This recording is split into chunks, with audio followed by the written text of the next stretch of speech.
Hi, and welcome to the Three English Experts. I'm Birgit. I'm Dave. And I'm Rebecca. And welcome to this episode. Three English Experts is your English podcast to help you speak better English and create a positive and happy mindset for your English learning journey. Hi, so welcome back. Here we are again. I'm here with Dave. Hello. And Birgit. Hi there. And today our topic is language challenges. So what does that mean? That means we're talking about a challenge, as in like a bit like when you go to the gym. Perhaps in January, you have the January challenge and it's a fixed time, could be a month. In our case, we've done 6 weeks. You choose a specific time and you choose a task or something you want to achieve in that 6 weeks. And maybe you do it every day, or maybe you do it a certain number of times per week. And like I say, it's common at the gym. You hear people, I've got to do 20 workouts in January or something like that. And in this case, we've done it with languages, and we've each chosen a different topic: listening skills, speaking skills, reading skills. And we've worked on that for the last 6 weeks. Check us out. It was hard. It's been a long 6 weeks. Oh, 6 weeks. Felt like a year. So, well then, Dave, you're sounding a bit stressed. So let's go to Dave first of all. First of all, Dave, what was your challenge? What exactly did you do? Well, good question. I came up with the bright idea, maybe not, to challenge myself to watch a video in Spanish every day. And it was quite tough. And this was for 6 weeks. So every day for 6 weeks. That's a lot. Every day for 6 weeks, a short video on YouTube or anywhere else. And I started with YouTube before I became a member of LingoPie. Okay. I know you know a little bit about that, Rebecca. I kicked off with it as well. And I find it absolutely amazing. It is. For those of you that don't know what LingoPie is, just maybe a brief explanation. It's basically the fact that you can watch videos in a slower fashion. You can watch it at normal speed, or you can watch it at slower fashion, half speed, 3/4 speed. And on the videos that you're watching, there is the subtitles in English, or me in this case, but also subtitles in Spanish.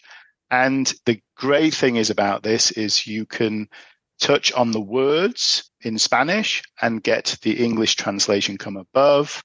You can ask the thing to pronounce it again, the word, and you can practice, you can train saying the word. You can create flashcards, right? You can create flashcards. I liked that feature, yeah. Yeah. And then the flashcards you can make into a quiz. Right. To test yourself whenever you want. You just need a minimum of 5 words. Yeah. And then whenever you open the app, it gives you a challenge to do from this vocabulary that's been put together. And you can go through that. It's really a cool thing. It is a really cool tool. How much did you pay to sign up? Can you just tell us? Well, I think I paid $36 for 3 months. Okay. But I was, again, just testing it. But I think I will probably go to the year one, because it had actually a really good price for the year. So I'd highly recommend it. Of course, being German speakers, you can do it the other way. So you learn English and everything is in German. And I think it's just a cool way if you are a person who enjoys watching programs and then learning from watching programs. I'm not really the reader. I enjoy podcasts. I enjoy audiobooks. I enjoy videos. So for me, that's the best way to learn. And this is just perfect because, you can pick the words out that you think are important.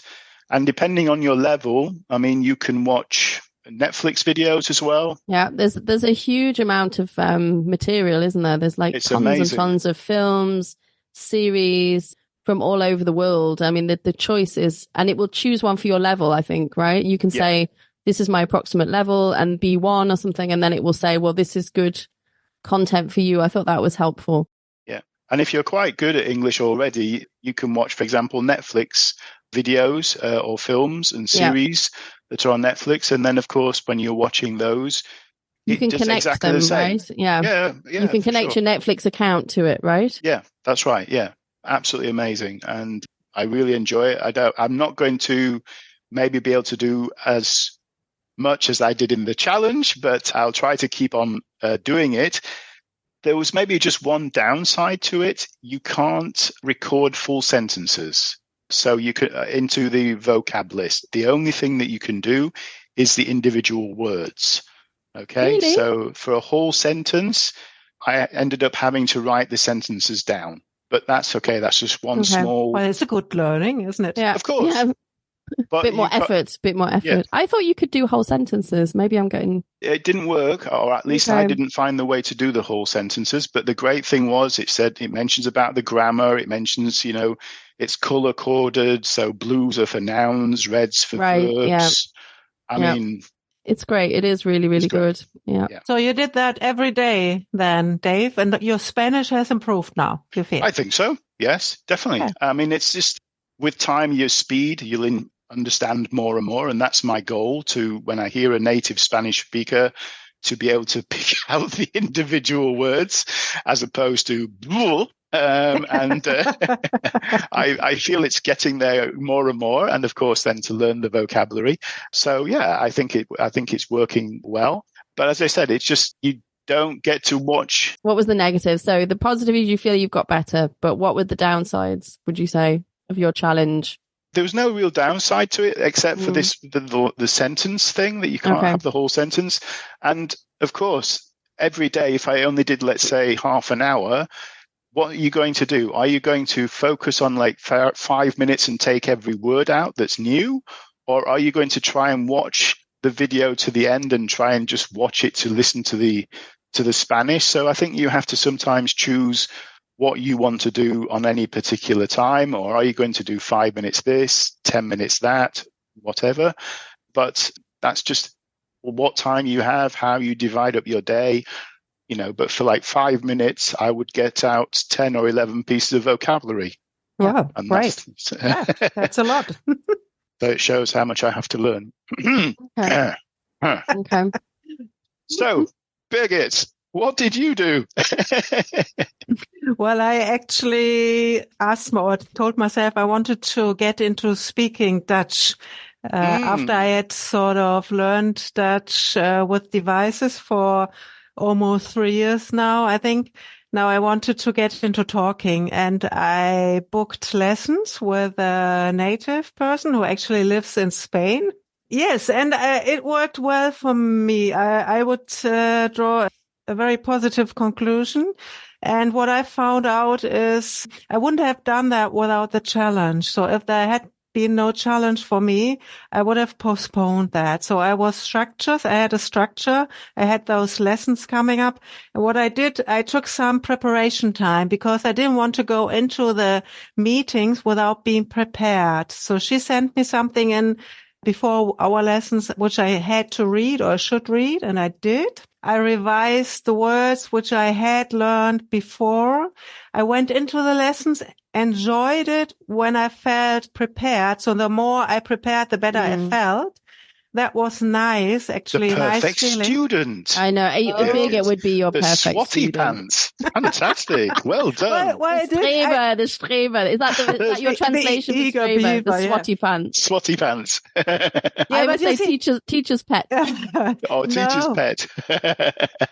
But you see, this is, well, you can't do that always, but that's what's important if you set yourself a challenge. So if you set yourself a challenge and you want to be successful and get something out of it. So I advise you do it at a time when you can prepare a little. I mean, it doesn't have to be like an hour, or it could be enough half an hour. And then after the lesson to revise, to look again at the file. So I somewhere in my house, now I have this little booklet, this Dutch learning booklet. Okay. So I would pick up every now and again, which I wouldn't have done without a challenge, you see. Yeah. I think if that's on the priority list, we spoke about that in one of the early episodes, this then gives you some progress. And if you feel a progress, you might carry on. So I have decided now I don't want to lose that. So are you going to carry on with the speaking lessons then? Well, I have some left, and I'm even considering booking more. And how did you, how did you find her? What platform or? That's on the Preply platform. Okay. I don't know whether you know that one. You find many native speakers there, sometimes students, sometimes proper teachers. It's all a very good variation of offers. And you have ratings and you can choose, you can test it. I think I tested it. And there's different price ranges, right? There's people who are very ranges, good, cheap price, others who are more expensive. Exactly. So you find all kinds of things. Yeah. Okay. And any downsides? Anything you would do differently or anything you think didn't work so well or? Well, the downside, I think, is, well, it's an extra thing to do, isn't it? Yeah, it's like, as you said, going to the sports club. If you want to lose weight, want to get into shape. It's another thing on your list. So compared to times when I don't have this challenge, well, I feel like I have more time to myself, maybe. Yeah. But that's the downside. Okay. To keep doing it. And it's this, yeah. But I think if you're doing something, and this is what I noticed with my situation, is if you're doing something that you like, it actually becomes a kind of a hobby. So you could positive habit. You could maybe say, yeah, it's my hobby, and so I spend an hour a week or whatever it is speaking or practicing my Dutch, doing the work for that, and that's a hobby kind of thing. Yeah. So Well, Rebecca was asking for the downside, and that was as far as it's just the time. Everybody finding the time is always. I could think of. There was no real downside, and okay, well that's good. Thing. Yeah, no, yeah, okay, very good. What about you, Rebecca? So I did Japanese, and I decided because I knew time was going to be an issue in January. I just had to keep it really, really simple. So I did Duolingo. So good. I'm sure a lot of our listeners know about Duolingo. If you don't, you should, because it's a fantastic free app. I think it's the biggest language learning app in the world right now. It's huge and I love it. I have to say it's so well done. And I think that there's all this free opportunity to learn languages now, and they're developing it all the time. I think I used it a few years ago and you really see now how much it has progressed. It really is constantly being developed. So I learned every day approximately 15 minutes. That was normally my challenge, was to learn for 15 minutes every day, just using Duolingo. Obviously there is no speaking part in this case. So it was literally just reading and listening actually as well. And I have to say it was easy to fit in because it's only 15 minutes and because you can just pick up your phone. I did it on the bus. I did it on the train. I did it while I was cooking dinner, It's just so easy to do. And I think that's what kept me on the challenge, because it was just something it didn't feel like an effort to pick it up and do it.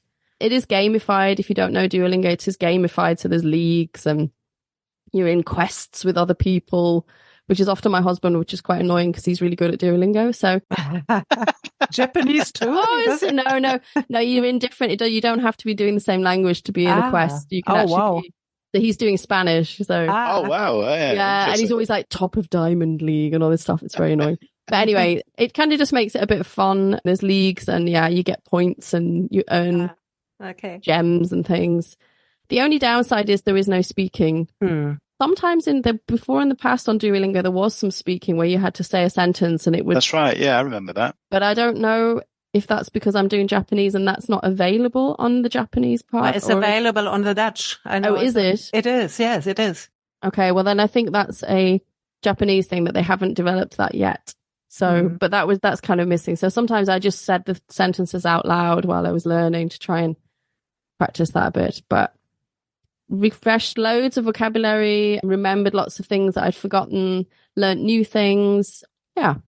Are you setting yourself a new challenge now for speaking, maybe coming up? I have to say, I think that's got to be next on my list now, is that I've come back into it, and I would like to. So Preply, like you say, I'll have a look at that platform. I know italki as well. So I'm thinking of trying to combine it maybe every second week. It doesn't have to be every week, but every second week with a conversation lesson. I think I would be quite nervous, but hey, I'm not that bad, I'm doing okay. So what I wanted to ask with Duolingo, I mean, especially I guess the listeners here, their English will be already at at least good intermediate, level. If not higher than that, because they hopefully can understand us. So yeah, I don't know what it would be like if you're learning English on Duolingo. Yeah, I'm not sure if that's a good platform. It really depends. Yeah, it does depend on your level. I think my first advice would be definitely do the test when you start, because I've had learners and they go, oh, I just started from the beginning, and then it's like, hello, my name is, and it's way too easy. Yeah. So if you do it with English, do the level test. Try and at least go in at approximately your level. But I don't think it is really suitable for higher levels. But I think it's good for drilling the basics, going over grammar and, repeating certain structures and stuff. And it's just so easy to do in between everything. So you can't do I wouldn't do everything on there, but as a nice extra was really helpful. Yeah. Okie dokie. Very good. Wonderful. So, yeah. Okay. So challenges, yes or no? I think for me, challenges are a cool thing. I will continue, and maybe I will set myself another 6-week challenge. It can be any time of the year. So I think it's a great thing to do. It keeps you motivated. And if I think this is the most important thing, if you know that other people are watching you. Oh, yes. You have to do it. I think this is the thing. It's accountability. It's like accountability. It's like at the gym, my gym, it follows you in an app. So every time you check in at the gym, it knows when you've been. So if you're doing these challenges, you can't really cheat. You really can't cheat. And I think that's the point. Accountability.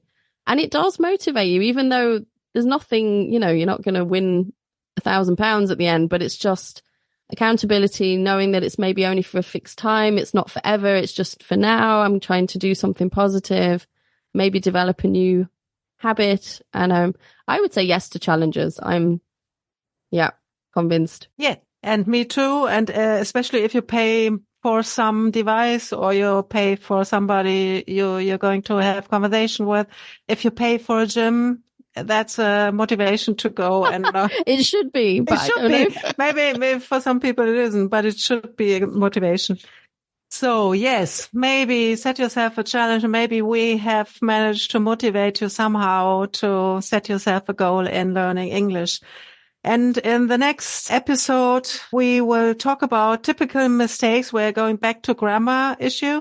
Typical mistakes German learners make when they speak English and how to fix them. That will be our next topic. So hopefully you will press play again, and we will be happy to have you as a listener to our podcast. See you then. Thank you. See ya. Bye-bye. Bye-bye. Thank you so much for pressing play today. If you have any comments, questions, or perhaps suggestions for future episodes, feel free to contact us at our website, 3englishexperts.com. Have a great day and see you next time.